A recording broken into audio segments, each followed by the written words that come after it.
What's up, guys? Welcome to Demo with Mo. I'm your host, Monique Simmons. We'll be discussing dating, engaged, and married objectives from a young Christian's perspective. Are you guys ready? Let's dive in. Hey, what's up, guys? Welcome to a new episode of Demo with Mo. I am your host, Monique Simmons. And today we are going to be discussing toxic family behaviors that are normalized by society. Y'all, I'm excited about this conversation, and we'll get a little more into it as we dive into this conversation today. But for this topic, I have invited special guest, Miss Kiersten Lewis, to join us, and a little bit about Kiersten. She's a small town girl from Mississippi, now living the city life in the state of Texas. She's a mom to a 5-year-old diva. She's a rural carrier with the United States Postal Service. Outside of work and being a mom, she sings, writes, reads, and getting into animation during her spare time. And a little background, a little special nugget, Kiersten is also my stepsister. So I thought this conversation, this topic would be perfect to dive into with my family because we're talking about family. But Kiersten, welcome. I'm so glad to have you. Hey, y'all. Hey. Okay, Kiersten, as you can tell, I'm a little bit excited, okay? So I'm so glad to have you join me on today. And for you guys that are listening, Kiersten is a part of the Dating, Engaged, and Married Objectives podcast relationship community on Facebook. Little plug there. So come on over there and join us. But she shared this in the group. So this is from the Mosaic Counseling and Wellness group on Facebook. I always like to show the resources of where this information is coming from so my listeners can go back and research where this information is coming from. Just so you know, this is not coming from me, but you can go back and look this up for yourself. Again, this will be in the show notes, so you guys will be able to go back and research and look this information up for yourself. But she shared this in the group about the 7 toxic family behaviors that are normalized in society. And when she shared it, I was like, oh, like, That was my exact reaction. So, Kiersten, before we jump into exactly what each of the 7 points were, how did you feel when you saw it? Before you even shared it in the group, before we even started talking about it, how did you feel about it? I mean, I felt like I related to like 100% of what it was, or I know someone who relates to 100% of what it was. Okay, I'm with you. When I say I agree with each point, I agree with each point, yes. Sometimes I see stuff and you can relate or agree with some of it or majority of it, and you can toss some. You know how people give you advice, you take what you agree with or what you relate to. Yeah. Right. And you toss the rest. But when I say I took all of this, I was like, yep, that right there. Right there. Yeah. Okay. So let's go ahead and jump into these points. Okay. So the first one was that you should never disagree or question family members. Okay, so for those of you who are listening, with each point, they went into it a little bit, just for a little more context. So with this first point, it says, disagreeing or having a different opinion can be done in a respectful way. People do not have to be the same to be respectful. Disagreeing is not a sign of disrespect, but dismissing someone's thoughts, feelings, or reality is considered disrespect. So what you think about this? That you should never disagree or question family members? I agree 100%. Yeah. Not saying that I agree with that you should never do it. Like I agreed with what they said, like when they went into detail. Right. Why do you think families, because this specifically said toxic family behaviors. And one of the things I did not say, and I do want to make sure I point this out for those of you who are listening, they did say they wanted to make sure they differentiated between toxic behaviors and toxic people, because they said having toxic behaviors doesn't necessarily make you a toxic person. And I love that so much, because sometimes we can display toxic behaviors, but we're not a toxic person, because sometimes we just were raised this way. We repeat the same behaviors that we saw.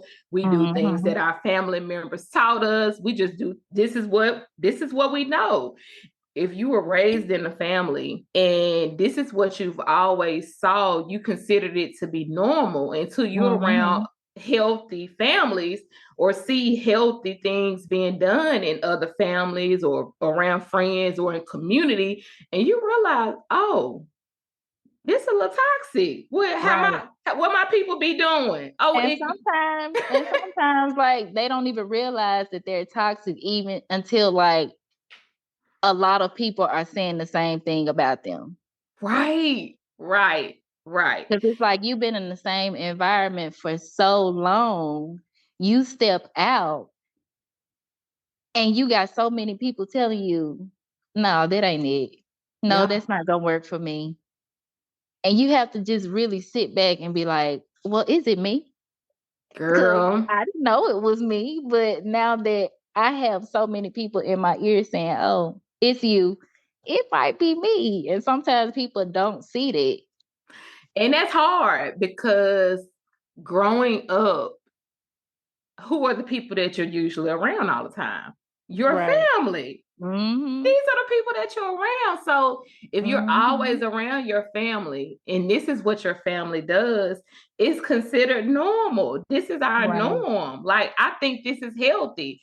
Even if I don't, because we use terms now that we didn't have a clear understanding of growing up. But if we argued all the time growing up, I think every family argues. So when I go around people and they don't argue, what's wrong with them? Why they don't argue? Right. Or is that healthy that they're not arguing? Like what are they hiding? What's going on? That's how I feel like.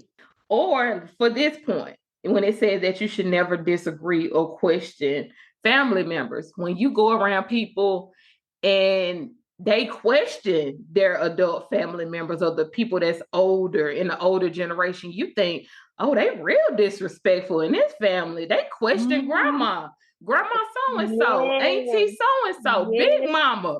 Oh, they real disrespectful. And you begin to learn as you get mature and healthier and you learn better. That's not disrespectful. Right. Oh, all this time I've been taught that's disrespectful. You just go along with everything. You don't question anything. Because as kids, we'll ask a question and they'll either ignore it or get out my face or because I said so. Oh. Or just dismiss it like 100%. Girl. Like you don't get an answer at all.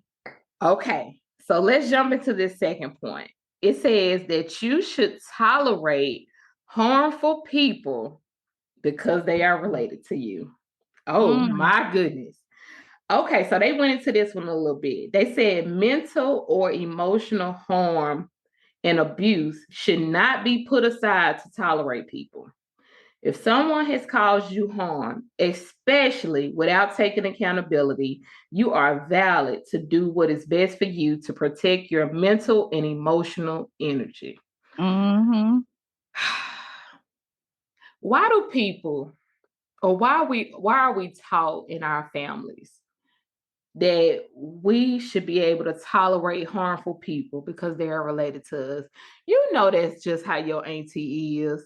That's just how your mama is. That's just how your cousin is. That's the biggest one. That's just how they are. And it's a cycle that they learn and that they never learn how to let go of. So they raise their kids the exact same way. Yeah. So what happens when, because I think this is something that our generation, especially, and we've talked about this. My pastor started talking about this last Sunday. He was talking about the different generations and how each generation was different, the ways each generation was different.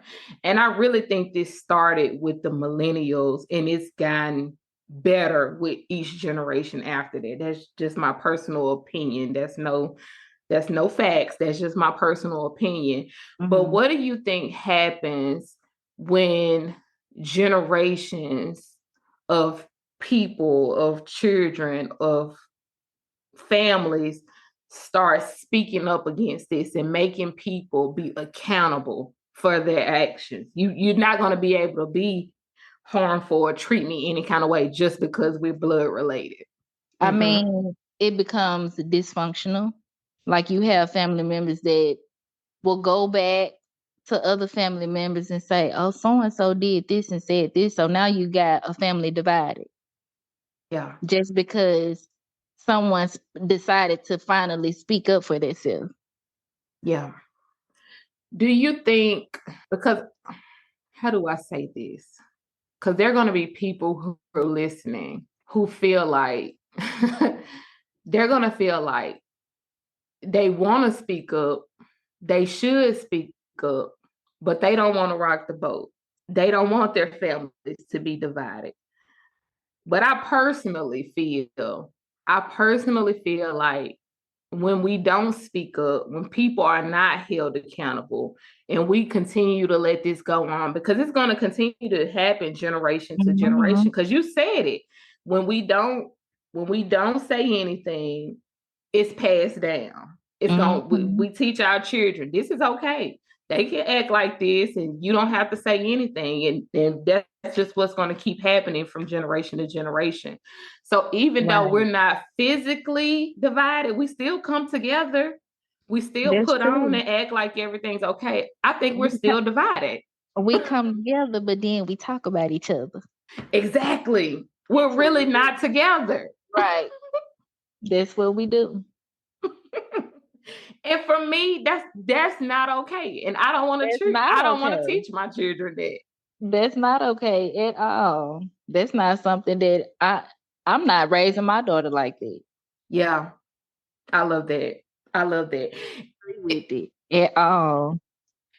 Let me ask you this from a mom's perspective, and matter of fact, just a parent's perspective, and a daughter's perspective of wanting to do something different. And were you the first? Because I don't want to make an assumption. Were you the first in your family, as far as the generation, to want to do it differently? I would say, speaking like my immediate family. Yes, yeah, that's what I mean. As far as your generation, I would say yes. Okay. Yes. And I'm asking you that because that's going to fall into my next question, because I didn't want to make an assumption before I ask you this next question. How does that feel? Is that hard? Is it lonely? How does that feel? It's not lonely. Okay. I would say it's kind of hard. It's not just necessarily all the way hard. It's kind of hard because I don't know. I honestly don't know. Okay. What helps it not be lonely? What makes it easier for you?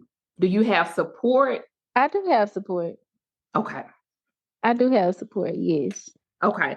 And the reason I'm asking you this, because most people, especially when you're that first generation, and this is why I'm asking, because usually when you're that first generation to do something different in your family, there's going to be a lot of pushback because you're doing something different from everybody else. Why are you trying to come in here and switch things up from the way they've always been? We've been doing it like this, Right. Letting people be the way they've been, not holding people accountable. Why are you trying to come in and be all emotionally healthy, like who you think you are. And that can be hard. That can be Right. hard to want to raise your child differently. Because And you why know do you what?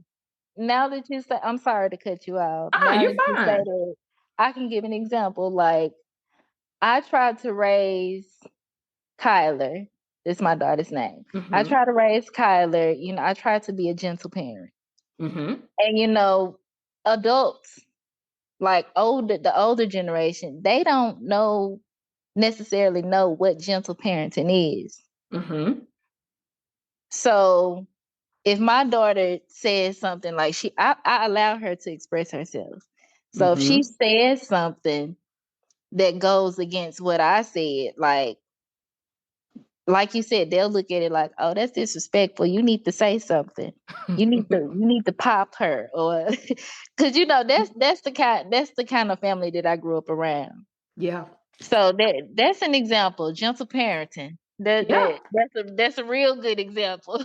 Yeah, and that's real, and that's why I asked you, and it don't always have to be to an extreme. And when I'm saying this, Mhm. I'm not even saying this just to you, but for those who will be listening back to this later, and I'm thinking even from personal experience, when you're doing something in your family, in your community, around people that you grew up with, you had a relationship Mhm. with, when you're trying to do something completely different from everybody else and raise your children different and do your family different, it can be hard and it can get Yeah. lonely sometimes if you feel like you're not conforming to what everybody else wants you to do. And Mhm. you're trying to do something completely different and you're not going along with everybody else. It can get hard. It can. I'm not gonna lie, it can get hard. Yeah. It really can. Okay. So the next one, number 3, says lacking boundaries or having a free pass to cross boundaries. It says boundaries are boundaries, even if someone is family. There are misconceptions that there are exceptions for family members. And while those boundaries may look different, mental, physical, and emotional energy is important to take care of with your family too.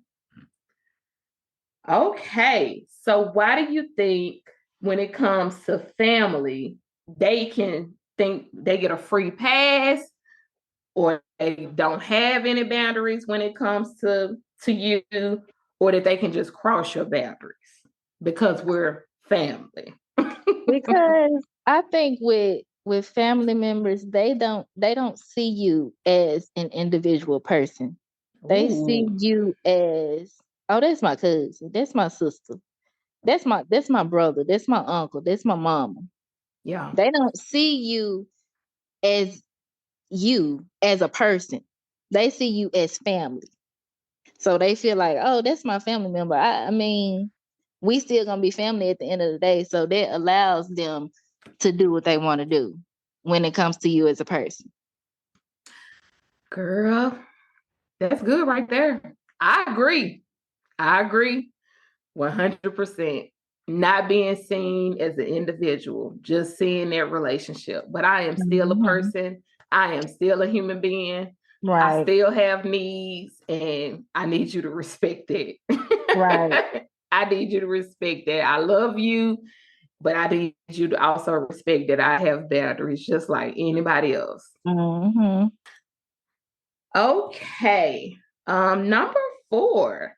It says ooh, girl. Which Okay. which one was it? Expecting children to be responsible for their parents' needs.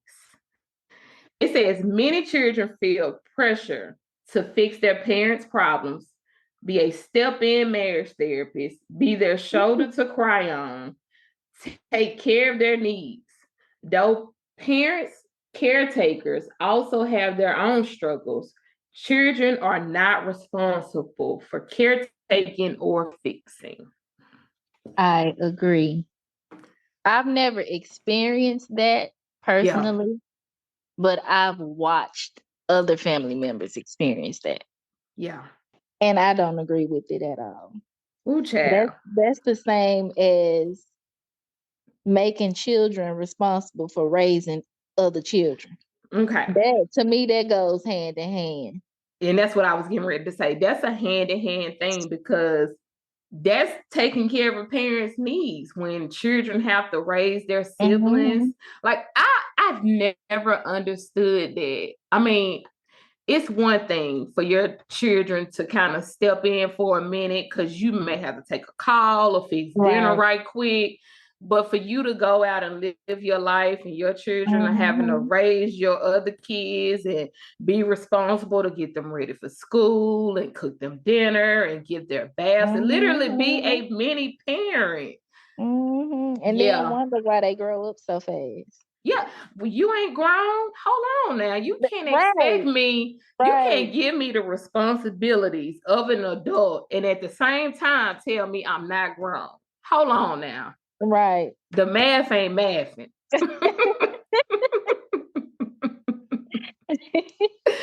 And then you have parents that confide in their children, telling them adult business. And as Yes. it Oh said my about God. being a marriage therapist, like, why do your kids know your relationship problems and what's going on between you and your spouse or you and your partner? Like, hold on. What? Right.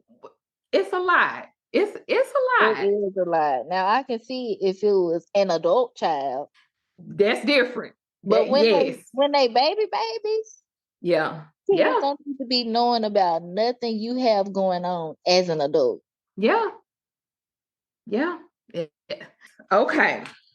These are just good. These are really good. They really are. And these are, as it said, toxic behaviors. And it's sad because they said these are normalized by society. Like these things have become normal in our Mm-hmm. society. Like they are happening more often than they're not happening. Mm-hmm. Okay, the fifth point says, okay, parents keeping secrets or expecting children to listen because I said so. They Ooh. put these two together, but they literally could have stood alone by themselves. Like this could have been 2 points. It really could have. The parents keeping secrets. I automatically thought about Kirk Franklin's documentary. That's automatically where my mind went. And you Did you? know what? I still never watched it. You? I thought you was I going to watch it, I haven't. I haven't. girl. I'm not. I have to prepare my mind to watch something traumatic. Yeah, and it's definitely that. So I'm not even finna rush you to go watch that. I'm not even.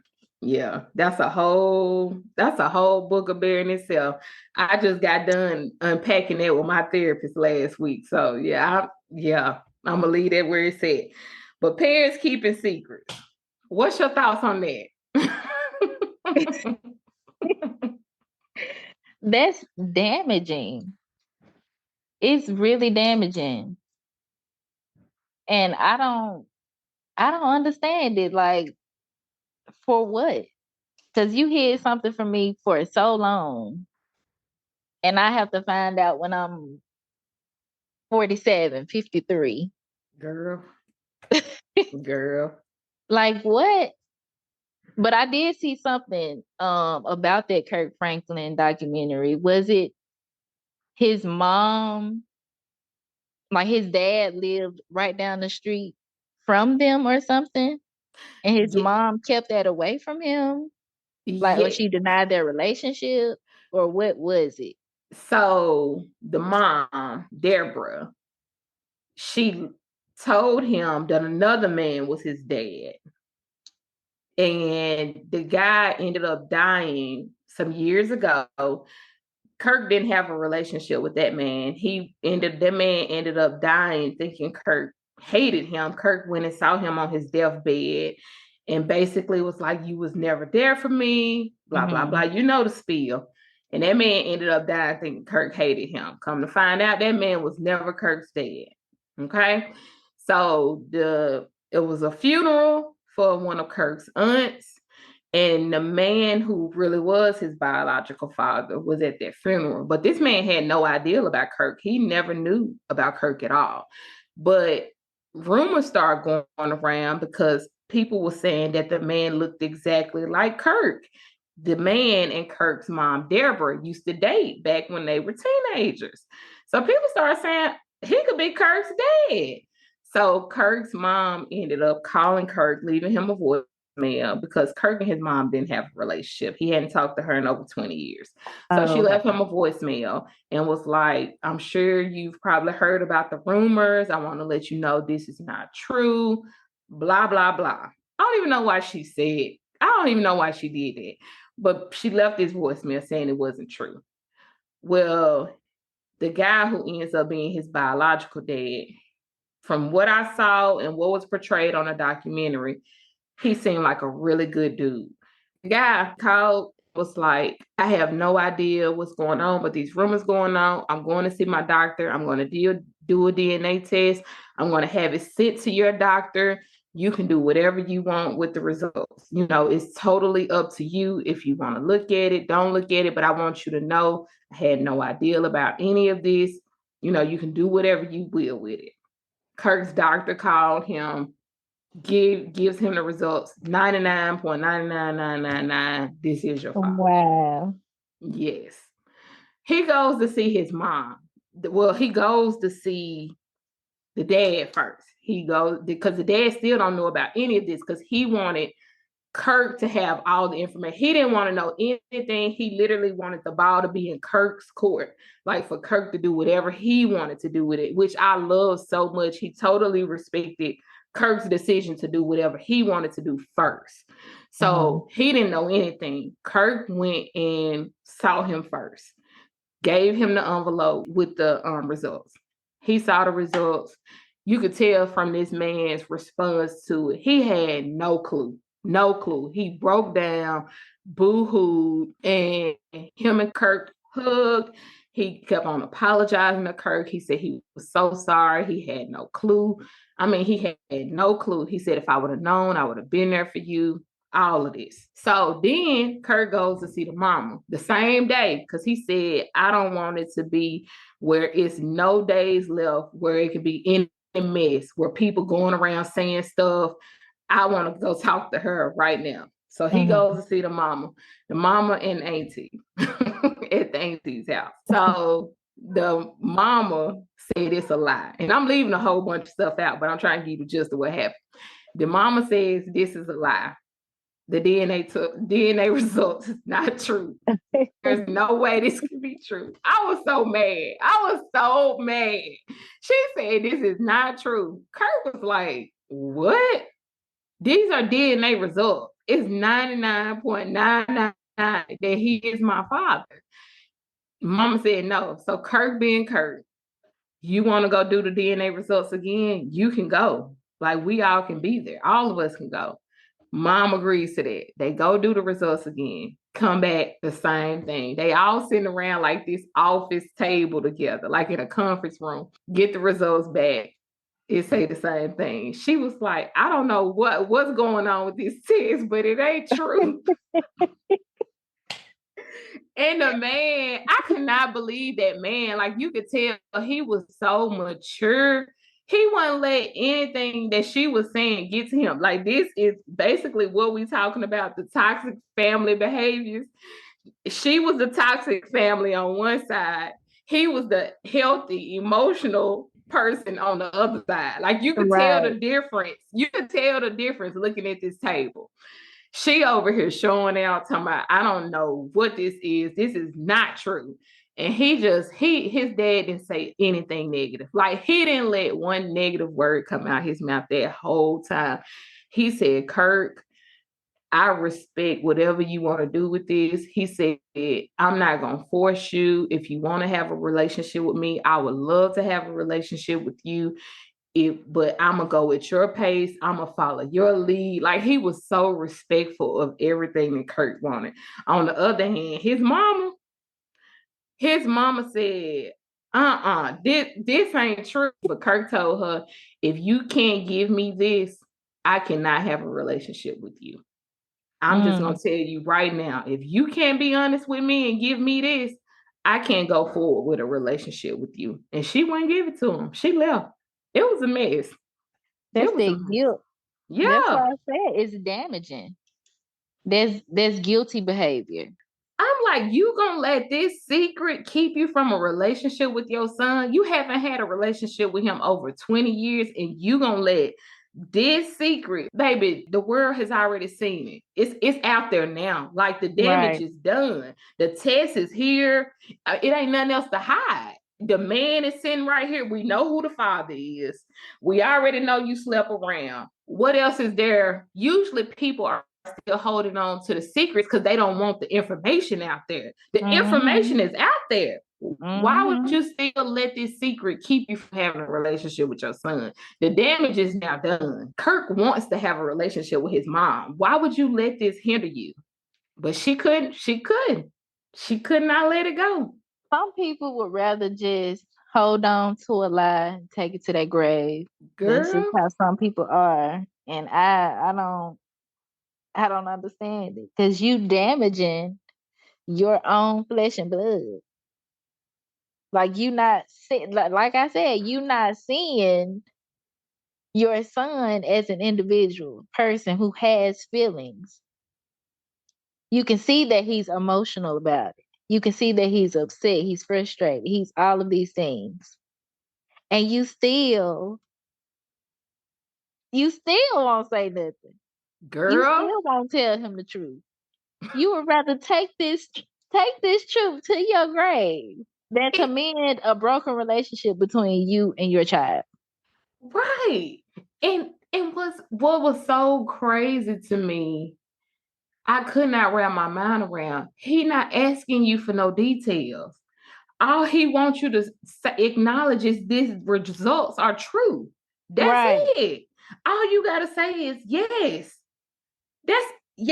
These results, yes, they're true. And a lot of times, all they really do got to do is say yes or no. That's all you got to give somebody. That's all. It either happened or it didn't happen. Yes or no.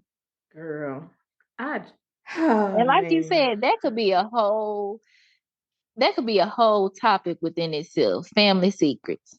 Man.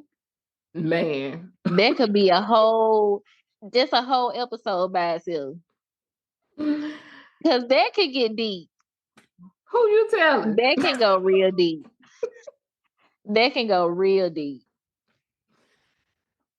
Ooh, and the shame around it. The shame, girl. Okay, then the second part of this, because I said so. Expecting children to listen. Because I said so. I've never understood the because I said so. I feel like that's just I get it. Because sometimes as a parent, you're in a rush or you just don't have the time to explain yourself. I get there are times where because I said so is needed. But a lot of times because I said so is just, I feel it's just a cop-out for me not to explain myself or not to take the time out with my child and really talk to them. Because who wants a because I said? I don't want a because I said so.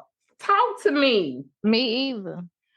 That's why, like you said, even myself as a parent, sometimes I'll find myself, she'll ask me something and I'll be like, because I said so. She can ask me, but Mom, why do I have to clean up? And then my immediate response as a parent is because I said so. But then I have to redirect myself. Yep, same. Like, this is not how I want to raise her because I said so. I want to give her an explanation as to why she has to clean up. Yeah.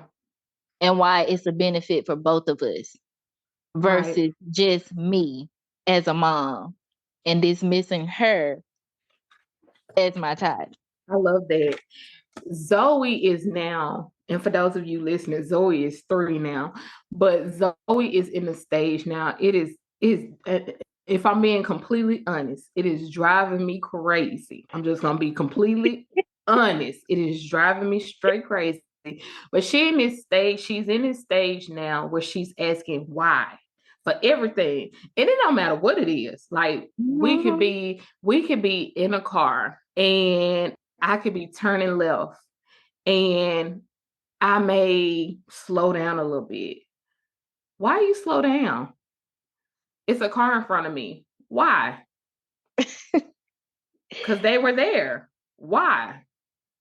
I don't know. Like, or I'm washing my hands. Why? Because they're dirty. Why? Because I was getting ready to cook and I just came in the house. Why? Because I just got home. Why? Because I went to the store. Why? And it's like, what? But she's inquisitive, but she's just like her brother, and my son is the same way. But it's like it's driving me crazy. But I love that she's like that. But at the same time, it's driving me crazy because sometimes I just don't want to answer all those questions and I really don't want to explain myself. But I love that she's that way because she's not just going to go along with everything. She's going to need you to explain it to her and give her a reason. And I love that because when she gets out into the world, she's going to be like that with other people. Like, don't just tell me anything. Don't just do anything with me. Explain this to me. Why are we doing this? Exactly. That's exactly how my daughter is. I went through that stage. She still asks questions all throughout the day. But I think now she kind of toned it down a little bit with everything I say. She say, why? Okay. What's up? When? Where? How? But see, me, I have those moments too. Like, oh my God, I do not feel like talking about this today. I don't feel like explaining myself. And sometimes I will catch myself saying because I said so, but then I have to redirect myself. Yeah. Same. But she is the exact same way, so I can relate to that. Okay. So the next point, number 6, it says that your family always knows what is best for you. Know you better than you know yourself. Oh my goodness. Lord. And look, okay, I'm gonna say this before I get because they go to explain this a little bit better. I'm gonna be honest. I have said this to my children. I know you better than you know yourself. Oh my goodness. I feel a little guilty because that is not true. I don't know them better than they know themselves. It's not. No, it's not true. It is not true. Okay. So it says family may know you at a deeper level than others, or may know you at the level they want to, but that doesn't take away your autonomy. People can know you, but no one else knows your thoughts, feelings, and values like you do. Ooh, child. Okay, so what do you think about this one? Because families say this. They do. I know what's best, especially parents. Parents are guilty. I told y'all I just confessed of this. Parents have this bad, especially when you become that like adult age where you an adult, but you're really not an adult because you still kind of trying to figure it out. Parents are good at saying, I know what's best for you, you know, but you really don't. You want to know what's best for me. That's your desire. You really want, because you really don't want me to fall. You don't want me to bump my head. Parents don't really know the right way of communicating sometimes, of just being honest about, I really don't know what I'm doing, but I just don't want you to hurt yourself. I just love you so much. I want you to figure it out, but I want you to figure it out without going out there and busting your head wide open. Basically saying, I want you to do what I want you to do. Not what you want to do, but what I want you to do. Yes, that part. But they fix it up and say, I know what's best for you. Right. I know you better than you know yourself. That's the biggest one. That's the biggest one. And that is a hard pill to swallow, that can be a toxic behavior because that is controlling. I think a lot of That us are is guilty of that. controlling. Yeah, a lot of us are That is. guilty of that. Yeah. And don't get me wrong, some of us can have the best of intentions and we can have right motives. But at the same time, just as this said, we have to be able to have autonomy over our own lives. Whether Right. I bump my head or not, that's my right to do. I have to be able to do that. Our Right. family members have to be able to do that. No one should be able to have control over anyone's lives. No one knows what's best for you. No one knows you better than you know yourself. Just like this says, no one else knows your thoughts, feelings, and values. You don't know what I'm thinking. You don't Right. know how I'm feeling. You don't know what my values about life is. Right. You don't know what I really desire and what really my passions are, what really gets me excited about life. You don't really know those things about me. Right. Because parents and other family members, they never really ask those questions. No. They never really, I'm gonna say they never really did ask those questions. And I'm just like, do you really know me though? No. Like, do If you we're know what's honest, best for me? mm-mm. And don't get me wrong, I will say there are some parents out there, some family members who may ask those questions because they did the work, because times Mm-hmm. have changed, things are different. Some people do come from families like that. But even with that though, you don't know everything that's going on in somebody's head. People Right. don't always communicate everything. Sometimes Mm-hmm. what we once wanted changes.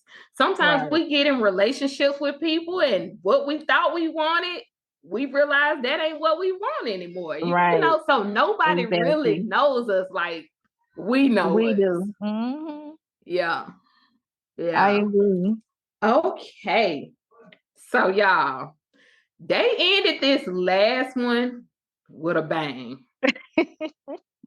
I'm gonna just go ahead and forewarn you. They ended this last one with a bang. Number 7, not addressing family issues or conflict and pretending like everything is quote unquote okay. Okay.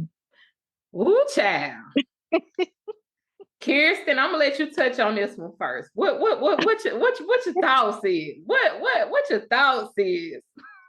To me, that one can go hand in hand with the family members keeping secrets. Yeah, That can go hand in hand with that. yeah, That's a for deep. sure. Oh, that is a deep one. Okay, let me tell y'all what it said because it talks about it a little bit. Okay, it says there is absolutely a time and place to address family conflict, but shoving it under the rug can lead to more issues and a lack of overall trust. This creates an environment that feels inauthentic and unsafe, setting the tone that feelings don't matter. This Mm, can model to children unhealthy methods of conflict resolution in their future relationships. mm-hmm.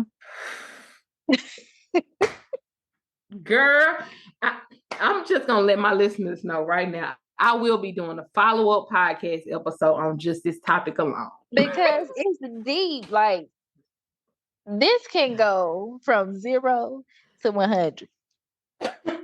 I used to think something was wrong with me. Being completely honest, I really used to think something was wrong with me because family was good at not addressing issues and conflict. Stuff would happen, fires would go off, nobody would say none.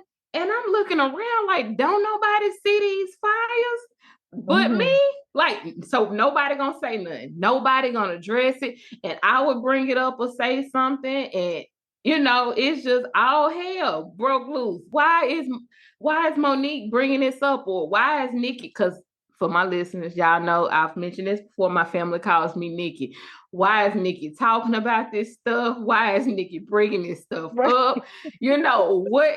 I really used to think something is wrong with me. Like, why do I care so much about stuff that nobody else seems to care about? Like, it's something legit wrong with me. But I have learned from going to therapy, there is absolutely nothing wrong with me. I am not the issue. This is healthy.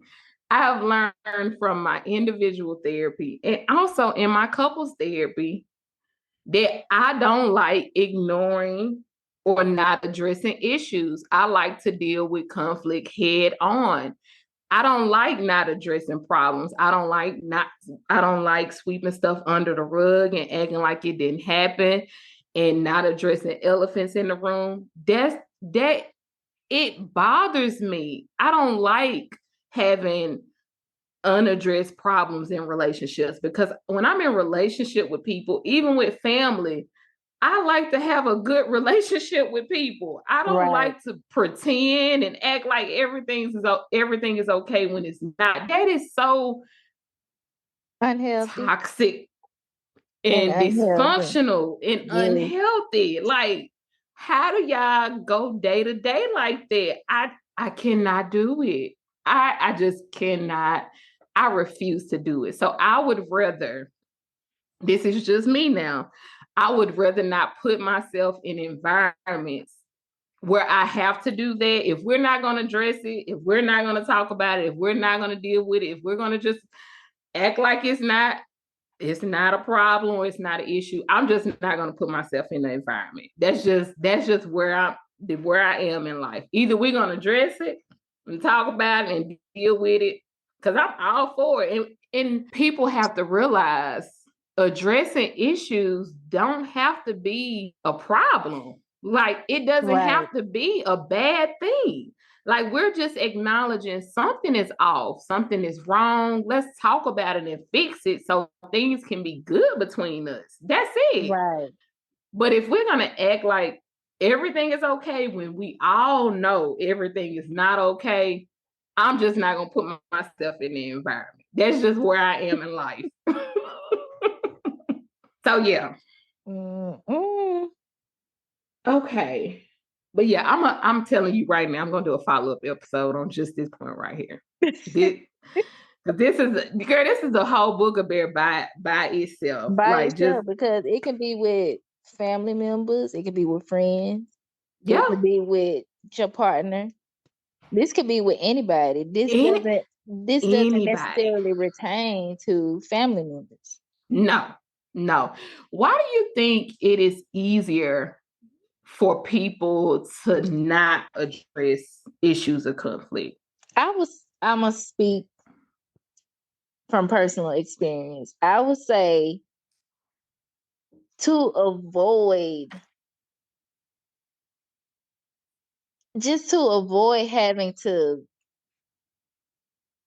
having to talk about it. Just to avoid having to either be the one that's wrong or, I mean, it's just easier not to say anything sometimes, just to avoid the conflict, just to avoid the conversation itself. Yeah. Because I'm not a confrontational person. And sometimes from personal experience, I would not say anything to avoid the drama that comes along with saying something. Do you think, or why do you think would be a better question? Why do you think it's always has to be drama? I guess it just depends on the situation. Because some people, you don't know what their reaction is going to be. Yeah, that is true. I don't know if you're going to react to this okay. I don't know if you're going to react in a way that I've never seen you react. And then I'm taken aback by it. and now I'm feeling some type of way. I don't want it to be where, okay, we bringing up this issue, but now we got other issues that we ain't even know about just because we talking about it. But what happens when you don't talk about the issues? Did that mean you still don't have those issues just because you didn't talk about them? No, that don't mean the issue ain't still there. So now, on top That of don't mean. we still have the issues that we don't talk about, and now we don't ever get to a resolve. So nothing changes, and now we're probably going to avoid each other because we know that we got issues that we ain't talking about. So now our relationship is hurting. We really could be having a good relationship, and we probably missing each other. It's just, Or either we faking it, yeah, and we pretending, girl, and I can't do that and we part. both thinking like to ourselves like this not working, but we not gonna say it. Mm. And that's so. I've been there before. Like I've had that experience for myself. And that's not good. It just It's don't not feel good. It good. doesn't feel good at all. Like I will back myself into a corner. See? And I am at the age of almost 30. I am just now learning how to let that behavior go because I don't like it. Even though I'm not confrontational, if I have an issue, I'm going to say something. And sometimes I can come off another person would feel like I'm coming off as aggressive. Mm-hmm. Because for so long I didn't say anything. And now it's something that I can't tolerate. I'm coming off too strong. Yeah. So I'm still learning. So that's why I can relate to this particular topic just alone by itself. Because Yeah. that's something that I experienced. I love it. But the more you do it, the better you'll get at it. Mm-hmm. And that's the same for I'm me learning. because I'm learning. I haven't always been this because I don't like confrontation either. I hate it. I mean I really don't. But also I don't like having unresolved issues. I don't like pretending that everything is okay when it's not. I dislike that more than I dislike confrontation. So I would Yeah. rather confront the issue than pretend like everything is okay when it's not, or avoiding one another. I don't like that because I the people in my life that I have relationships with, I love too much to avoid them or act like everything is okay when it's not. I had a girlfriend who we had conflict with. I don't even know. It was within the last year. Within the last year. And this is a friend, we've never had issues, like never. Mm-hmm. But we had some conflict come up, and it was because of some other stuff going on in our lives. And I'm like, we gonna deal with this. You too important to me. Like we not finna pretend. We not finna put this off. No Right. ma'am. We gonna sit down face to face and we gonna talk about this. And we sat down, we had dinner, and for a minute, and she said this herself, and this is the only reason that I'm sharing this, that I won't go into too many details. But for a minute there, she tried to she went into other stuff because she didn't really want to talk about the issue at hand. And I'm like, let's talk about this. let's address this. That's me. I'm her. I'm Nah, her. no, Unless no, you no. pull it out of me. That's why I said I'm learning. Cause Yeah, that's me. But when you have people in your life that matter to you, you'll do that work. But you got some people, they not willing to do that. Some friends, they would have had that conflict and they would have just cut it off. I'm gonna cut you out. You know, people good for saying that now. I cut you out. Yes. I'm not about that life. Are good for that. I'm not about that life. We've invested too much into each other just for a little conflict, a little issue, a little bump in the road to let a relationship dissolve over a little bump in the road. Girl, nah. And then we ended up, even after dinner, we ended up having a Zoom call and talk for hours about things that has happened over the last year, about changes and what led us to this point, and how much we mean each other, and how much we've invested, and how much we loved each other, and all of that, and fixed it. And nothing has changed between us. Nothing. It's just like that conflict has never happened. That's why I can't even remember when it happened. It may be almost over a year. I don't even know. But that's the point that I'm trying to make. Like that, I don't even remember. Like that's how unimportant and finite that is to me. But if I wasn't willing to address that, can you imagine what our friendship would be right now? It could have been over. It you know, something that simple, because that's how simple it was, because I don't even remember it. But something that simple could have ended a friendship that meant that much to me. And that's what happens all the time. People in families aren't even talking to each other because people want to address stuff. They want to talk about stuff. And you ain't even, I got family members right now that I'm not talking to. And it's not by choice. It's not because I don't want to talk to them, but it's because they're not willing to talk about the hard stuff. And I can't do that. I'm turning 35 next month. And there was a time in my life I would pretend like everything was okay. I would go along with that stuff. I'm not there anymore. Just like you said, you're getting ready to turn 30 and you're trying to unlearn some stuff and you're learning how to confront some stuff. That's exactly how I was. I was like, Monique, is this how you're going to continue to live your life? Right. I looked myself in the mirror. I couldn't do it anymore. I really couldn't do it anymore. Like, even though it's family that I love, like legit, I love them, but I could not do that anymore. So, yes, thank you so much for joining me. Girl, I have enjoyed you, like, for real. This didn't even feel like an interview to me. Like, I feel like we were just on the phone talking about family. Catching up. Yes, for real. And we really need to do this. We need to do this more often. I agree. I agree. Yeah. Let me not say we. I'm going to speak for me. I let family stuff get in the way of us building our own relationships. But I would love for us to do this more often. I can agree with that.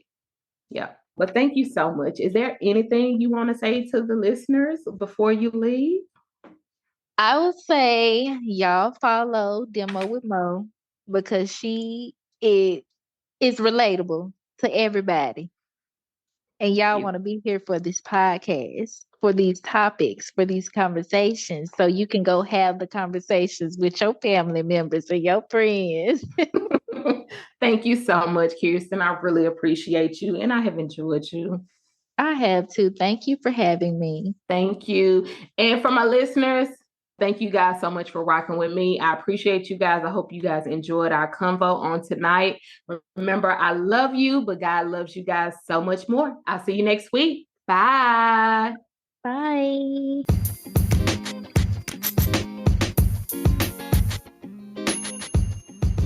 I hope you guys have enjoyed. Follow me on Facebook at Demo with Mo. If you have any questions you would like answered here live on my podcast, email them to me at demowithmo@gmail.com. That's DEMOWITHMO@gmail.com.